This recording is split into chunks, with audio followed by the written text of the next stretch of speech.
Good evening friends, Hindi के session में आप सभी का स्वागत है। आज का टॉपिक है रस। आज हम रस पढ़ेंगे।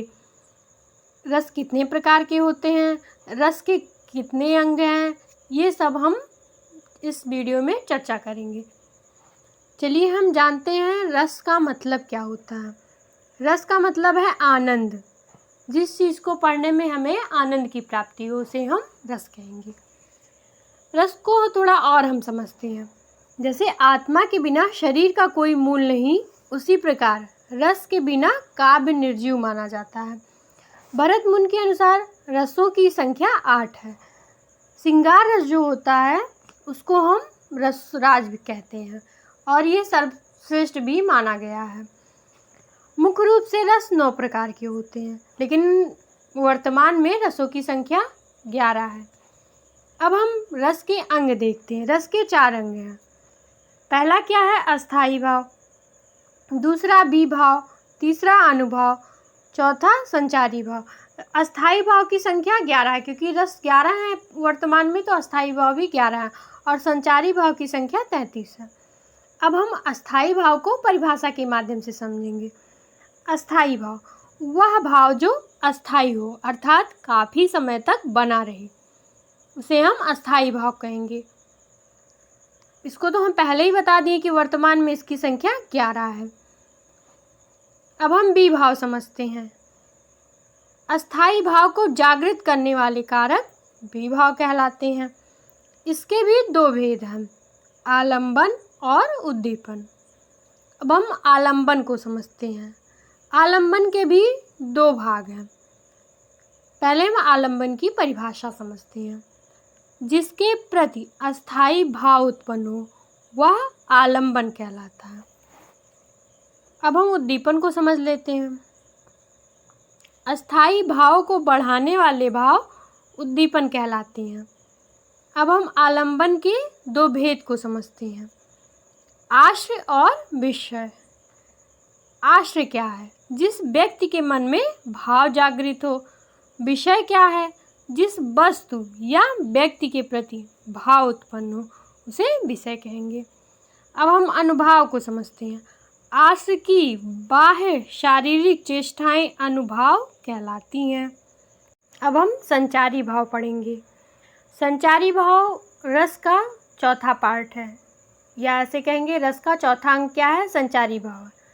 अस्थाई भाव को पुष्ट करने के लिए जो भाव उत्पन्न होकर पुनः लुप्त हो जाए, मतलब कि क्षणिक रहे, उन्हें संचारी भाव कहते हैं। इनकी संख्या 33 मानी गई है। इसको हमने पहले ही बता दिया है कि संचारी भाव की संख्या 33 होती है। प्रमुख संचारी भाव कौन कौन से हैं? निर्वेद, शंका, ग्लानि, हर्ष, आवेग, ये प्रमुख संचारी भाव हैं। अब हम पहला रस पढ़ते हैं, श्रृंगार रस। इसको रसों का राज और सर्वश्रेष्ठ रस भी कहा जाता है। इसका अस्थाई भाव का रति है। श्रृंगार रस का अस्थाई भाव रति है। विभाव नायक एवं नायिका, पति पत्नी। अनुभव स्पर्श, आलिंगन, मुस्कान, आंसू। संचारी भाव क्या? हर्ष, लज्जा, स्मृति, आवेग, उन्माद, रुदन इत्यादि। अब हम परिभाषा के माध्यम से इसको समझेंगे तो हमें बेहतर समझ में आएगा। जब नायक नायिका के मन में एक दूसरे के प्रति प्रेम या लगाव उत्पन्न होकर विभाव, अनुभव तथा संचारी भाव के द्वारा रति का स्थायी भाव जागृत हो। हम समझेंगे कि श्रृंगार रस जो होता है उसका स्थायी भाव रति है। ये परीक्षा में पूछा जाता है कि किसका रति अस्थाई भाव है या श्रृंगार रस का अस्थाई भाव क्या है। अब हम श्रृंगार रस को देखते हैं। श्रृंगार रस में संयोग और वियोग 2 तरह के रस हैं। पहले हम संयोग को पढ़ते हैं। संयोग श्रृंगार में क्या है, इसको हमने इमोजी के माध्यम से भी समझाया है, आप यहाँ पे देख सकते हैं, आपको अच्छा लगेगा। जहाँ नायक नायिका का मिलन हो वहाँ क्या होगा? संयोग श्रृंगार होगा। उदाहरण से हम समझते हैं। कहत नटत रीझत खींचत, मिलत खिलत लजियात, भरे भवन में करत हैं, नैनन ही सो बात। तो यहाँ देखिए संयोग श्रृंगार है, क्योंकि नायक नायिका मिले हैं और अपने नैनों से बात कर रहे हैं। अब हम वियोग श्रृंगार को देखेंगे। एक दूसरे से दूर होने की स्थिति, जहाँ हो वहाँ वियोग श्रृंगार होता है।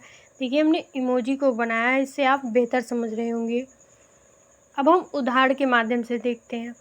निष्दिन बरसत नैन हमारे, सदा रहत वर्षा ऋतु हम पर, जब से श्याम सिधारे। इस तरह हम देख पा रहे हैं कि यहाँ वियोग श्रृंगार है। अब हम हास रस को देखते हैं। हास रस के लिए भी हमने इमोजी बनाई। ये देखिए कैसे हंस रहा है, इतना हंस रहा है कि हंसते हंसते आंसू आ जा रहे हैं। अब हम इसका स्थायी भाव देखते हैं। हास रस का स्थायी भाव क्या है? हास है। अब हम विभाव देखते हैं। अनोखी आकृति की वस्तु या व्यक्ति। अनुभाव क्या है? व्यक्ति की मुस्कान, मजाक करना। संचारी भाव क्या है? हर्ष, आलस्य, निद्रा, चपलता, उत्सुकता। इसको हम परिभाषा के माध्यम से समझते हैं ताकि ये हमें बेहतर समझ में आए। जब किसी व्यक्ति या वस्तु की वेशभूषा, वाणी, आकार इत्यादि में आई विकृति को देखकर हंसी आ जाए तो वहाँ पे हास रस होगा। हास रस का स्थायी भाव क्या है? हास है। हर जितना भी हम रस पढ़ाएंगे सबका स्थायी भाव आप लोग याद करते रहिए। इसको हम उदाहरण से देखते हैं। बुरे समय को देखकर गंजे तू क्यों रोए, किसी भी हालत में तेरा बाल न बाका हुए। अब देखिए हंसी आ रही कि नहीं आप लोगों को? तो यहाँ हास रस होगा। अब हम करुण रस को भी देखते हैं। अब हम हंस लिए तो थोड़ा सा रोना भी जरूरी है। करुण रस, ये देखिए हमने करुण रस के लिए भी इमोजी बनाई है, इससे आप बेहतर समझ रहे होंगे। अस्थाई भाव इसका क्या है? शोक है। विभाव क्या है? शोकाग्रस्त व्यक्ति अथवा वस्तु। अनुभाव क्या है? रुदन, मूर्छा, भूमि पर गिरना। संचारी भाव क्या है? व्याधि, चिंता, स्मृत, मोह, गलान आदि। ये सब एग्जाम में नहीं पूछते ज़्यादा, यही पूछते हैं कि दे देंगे आपको 2 लाइन, पहचानिए कौन सा रस है और इसका अस्थाई भाव क्या है। तो ये 2 चीज़ आपको याद करना ज़रूरी है। अब हम परिभाषा के माध्यम से करुण रस को समझते हैं। जब किसी प्रिय वस्तु या व्यक्ति के नष्ट या अनिष्ट होने पर हृदय शोक से भर जाए तब वहाँ करुण रस होता है। अब हम उदाहरण के माध्यम से समझते हैं। देख सुदामा की दीन दशा, करुणा करके करुणानिधि रोए, पानी परात की हाथ छुयो नहीं, नैनन के जल सो पग धोए। देखिए करुण रस आपको साफ नजर आ रहा होगा। अब हम वीर रस को समझते हैं। वीर रस का स्थायी भाव क्या है? उत्साह। इसको हमने देखिए ये कितना उत्साहित इमोजी है, इसलिए हम यहाँ पे बना दिए ताकि आप लोग को बेहतर समझ में आए। विभाव क्या है? शस्तु, अहंकार, यश की चाह, अनुभाव, प्रहार करना, गर्वपूर्ण उक्ति। इसका संचारी भाव क्या है? हर्ष, उत्सुकता, गर्व, चपलता। अब हम वीर रस को परिभाषा के माध्यम से समझते हैं। युद्ध करने के लिए अथवा नीति, धर्म आदि की दुर्दशा को मिटाने जैसे कठिन कार्यों के लिए मन में उत्पन्न विचार ही वीर रस कहलाते हैं। उदाहरण देखते हैं। यमराज से भी युद्ध में प्रस्तुत सदा मानो मुझे, मामा तथा निस्तार से भी युद्ध में डरता नहीं। ये देखिए वीर रस की उत्पत्ति यहाँ पे हो रही है। तो यहाँ क्या होगा? वीर रस होगा। आप लोग भी पहचान पा रहे होंगे। अब हम रौद्र रस को समझने का प्रयास करते हैं। अस्थाई भाव क्रोध है। विभाव क्या है? विपक्षों के कार्य तथा उक्तियाँ। देखिए रौद्र रस को हमने समझाने के लिए इमोजी भी बनाई है ताकि आप लोग को बेहतर समझ में। आप लोग इमोजी तो समझते ही हैं ना अच्छे से, इसीलिए हम इमोजी से आप लोग को समझाने का प्रयास कर रहे हैं। अब हम अनुभाव इसका देखते हैं। मुख लाल होना, दांत पीसना। जब कोई गुस्से में बहुत होता है तो उसका एकदम देखिए चेहरा लाल हो जाता है, और कुछ लोग ऐसे होते हैं जो दांत पीसने लगते हैं। संचारी भाव आवेग, आमर्ष, उग्रता, उद्योग। अब हम परिभाषा के माध्यम से समझते हैं। विरोधी पक्ष की ओर से व्यक्ति, समाज, धर्म अथवा राष्ट्र की निंदा या अपमान करने पर मन में उत्पन्न होने वाले क्रोध से रौद्र रस की उत्पत्ति होती है। उदाहरण देखते हैं। उस काल मारे क्रोध के तन कांपने उनका लगा, मानो हवा के बेग से सूखता हुआ सागर जगा। बहुत लोग क्रोध में आके कांपने लगते हैं। तो यहाँ हम तो समझ ही रहे हैं ना कि रौद्र रस है। अगर आप लोग को ना अभी भी समझ में आए तो हमें कमेंट कीजिए और विस्तार रूप से हम बताने का प्रयास करेंगे। अब हम भयानक रस को देखते हैं। इसका स्थायी भाव क्या है? भय है। देखिए, इसकी भी इमोजी हम बनाए हैं कि ये डरा हुआ है।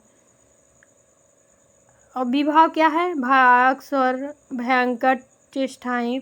अनुभव क्या है? मूर्छा, रुदन, पसीना छूटना, मुंह सूखना। देखिए, बहुत ज़्यादा जब हम लोग डर जाते हैं तो पसीना छूटने लगता है, मुख सूखने लगता है। संचारी भाव देखते हैं। चिंता, त्रास, दैन इत्यादि। किसी वस्तु, व्यक्ति या किसी बात को सुनने, देखने या उसकी कल्पना करने से मन में भय छा जाए, इसकी परिभाषा हम लोग समझ लिए। अब हम उदाहरण समझते हैं। एक और अजगर लखी, एक और मृगराय, बिकल बटो ही बीच ही पर मूर्छा खाए। ऐसे स्थित हो तो कोई भी बेहोश हो ही जाएगा। तो यहाँ हम लोग समझ रहे हैं कि भयानक है, तो भय की उत्पत्ति ही और भयानक रस हो गया। अब हम विभत्स रस देखते हैं।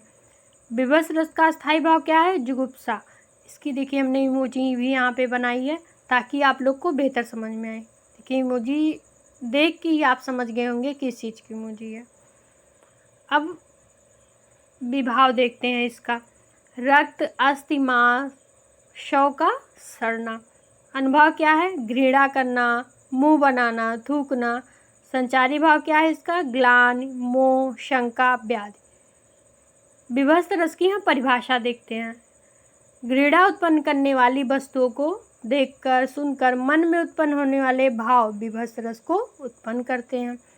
अब हम उदाहरण देखते हैं।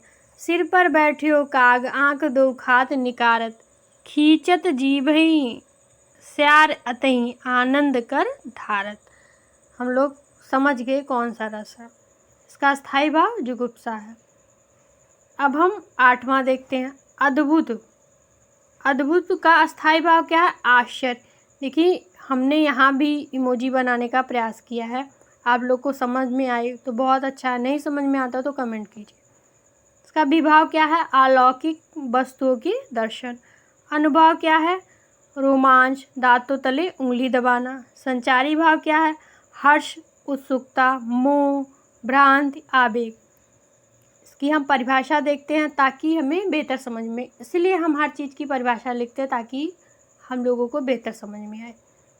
अब देखते हैं। किसी असाधारण, अलौकिक या आश्चर्यजनक वस्तु, दृश्य या घटना देखने, सुनने से मन का चकित होकर विस्मय में आ जाना अद्भुत रस की उत्पत्ति करता है।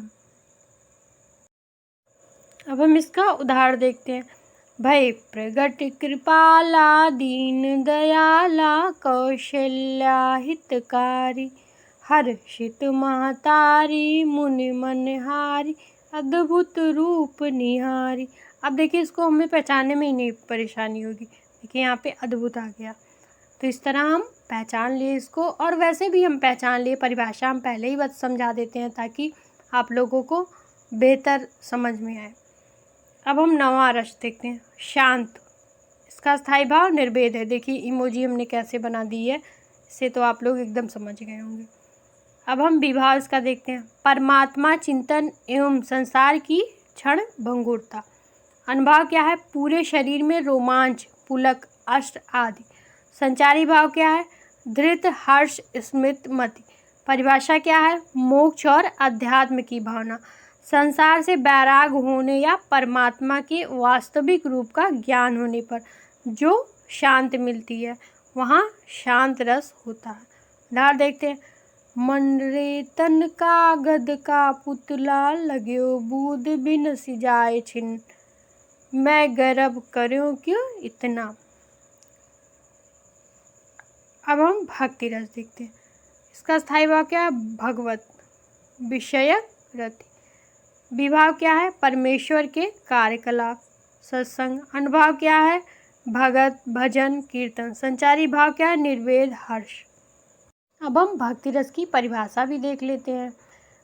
भगवत अनुरक्त तथा अनुराग के वर्णन से भक्ति रस की उत्पत्ति होती है। इसका उदाहरण क्या है? मेरे तो गिरधर गोपाल दूसरो ना कोई, जाके सिर मोर मुकुट मेरे पति सोई। अब हम 11वां रस पढ़ते हैं। 11वां रस भी है और ये अंतिम रस भी है। हमने 10 रसों को पढ़ लिया। 11वां रस वात्सल रस। इसका स्थायी भाव स्नेह है। विभाव क्या है? बाल हट बालक के चेष्टाएं और तुतलाना। अनुभव बच्चों को गोद लेना, थपथपाना, आलिंगन करना, सिर पर हाथ फेरना। इसका संचारी भाव हर्ष, आवेग, मोह, गर्व, चिंता। इसको हम परिभाषा के माध्यम से समझते हैं। छोटे बच्चों की मधुर चेष्टा, उनके प्रति माता पिता की ममता एवं स्नेह से वात्सल रस की उत्पत्ति होती है। इसका उदाहरण देखते हैं। किलकत कान घुटरुअन आवत, मणिमय कनक नंद के यांग, बिंब पकड़बे घावत। इस तरह हमने वात्सल रस को भी पढ़ लिया, उसकी परिभाषा भी देखी, उदाहरण के माध्यम से भी समझा। हमने 11 रसों को पढ़ा है। जो आपको जहाँ ना समझ में आए आप हमें कमेंट कीजिए। आपको कोई सुझाव देना हो उसके लिए भी आप हमें कमेंट कर सकते हैं।